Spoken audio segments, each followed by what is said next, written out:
back today with the 240. I finally pulled it out of storage and I got it tuned up. The SR20 swap's done. I know I didn't do a video on that, but we'll discuss that and go over that a little bit.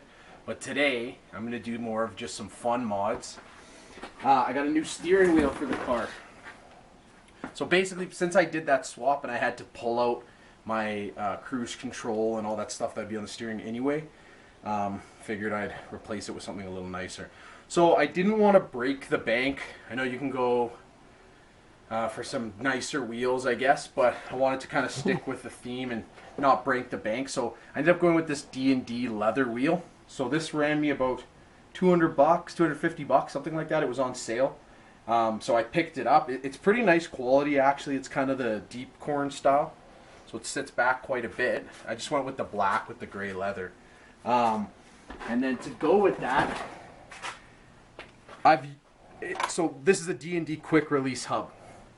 I liked it because it's just so small and light and it works pretty well. The thing I don't like about it is you have to push back this way to get your steering wheel out, as opposed to an NRG where you push, kind of pull with the wheel and it comes off, which is a little more comfortable, but that's okay.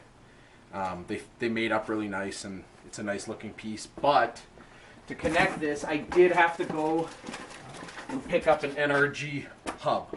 So I'm going to be running the short hub with the D&D quick release and the D&D steering wheel. Yeah, and then I picked up a new shift knob, nothing crazy. But when you do the SR20 swap and you do use Wiring Specialties harness, which I highly recommend and which is what I did, because I've done SR20 swaps before and the wiring is just such a pain, and you're going to spend more time on the wiring than you did on the actual swap. Just spend the money, get the wiring harness. But 89 and 91 models, the gauge cluster isn't going to, 89 and 90, sorry, gauge cluster isn't going to work correctly if you use that harness. So I found and sourced a 91-92 gauge cluster.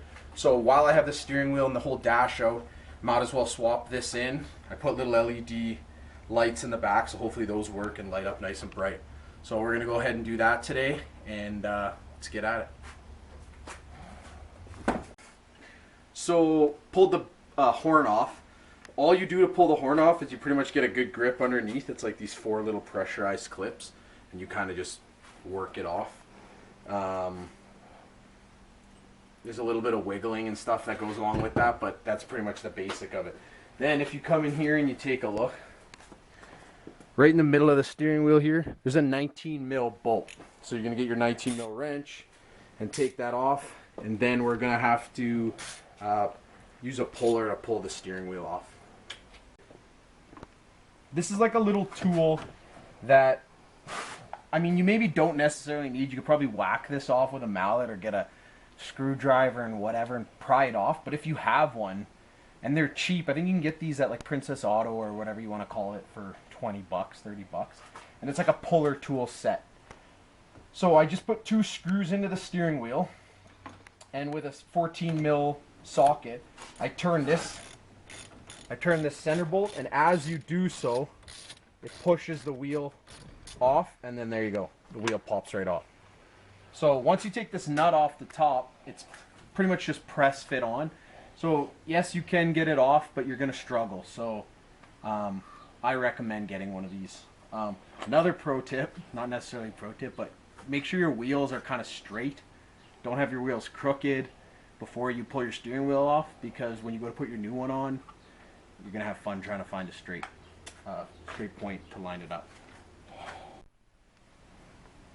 So like I said, guys, I was switching out the dash for a couple reasons. When you swap the new wiring harness in, you need a late model dash. But in doing so, I wanted to keep my odometer because I wanted to continue knowing this exact mileage of my car. And since the mileage, believe it or not, is only 16,000, it's so low on this car. And the one I pulled out was 267,000, so I wanted to switch them apart. And also the new gauge cluster I got had a little bit of scratching and stuff on the cover, So I figured I might as well open these up, put the right odometer in, put the cleaner cover on the one I'm going to use, you know, clean it up a little bit, make sure it's ready to go.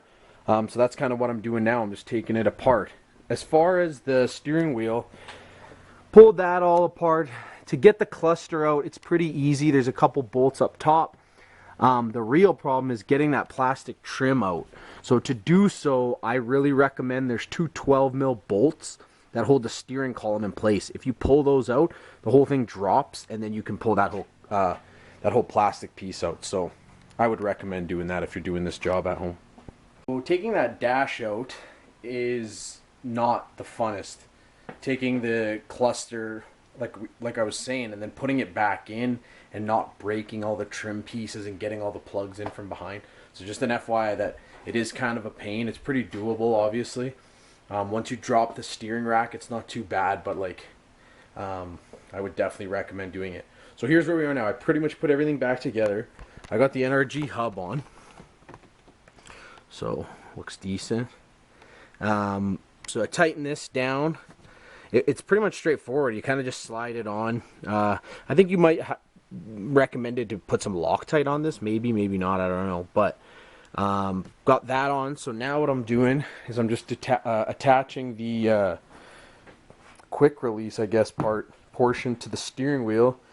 And then once I tighten these up, I'll kind of put that back on here and line it up on the NRG hub and bolt it up. It's in. Steering wheel's in. Quick release. I put my new shift knob in. It's a lot bigger and sits a lot higher than I thought. But man, it shifts really nice. I mean, we'll get it driving and see what it feels like. But here it feels a lot better. It's pretty weighted. So here's what it looks like. So you can see it's kind of big. But the other thing I noticed is the steering wheel sits so far forward with all these, once you have the short hub, and even with the short hub and the quick release. So I'm gonna drive it like this and see how I feel. If I end up feeling like this is just more uncomfortable to drive than anything, I'm just gonna get rid of the quick release, because at the end of the day, whatever. I don't think anyone's gonna steal the car from my garage, hopefully. But yeah, it's nice and it's neat to have, and it's a cool little piece, but I don't really know if I need it. But anyway, so let's turn the car on now and see if all that work and the RPM gauges and everything works.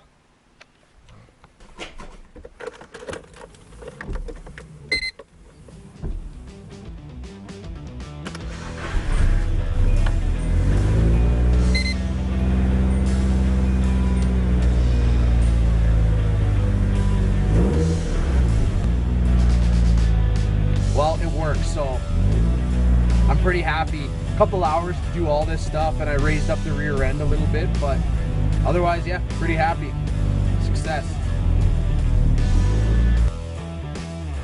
Well, you know the drill. If you like that video, like, comment, subscribe. If you have any questions, like on any of this shit I do, just shoot me a message and I'll try to answer it. Stay tuned, guys. Peace.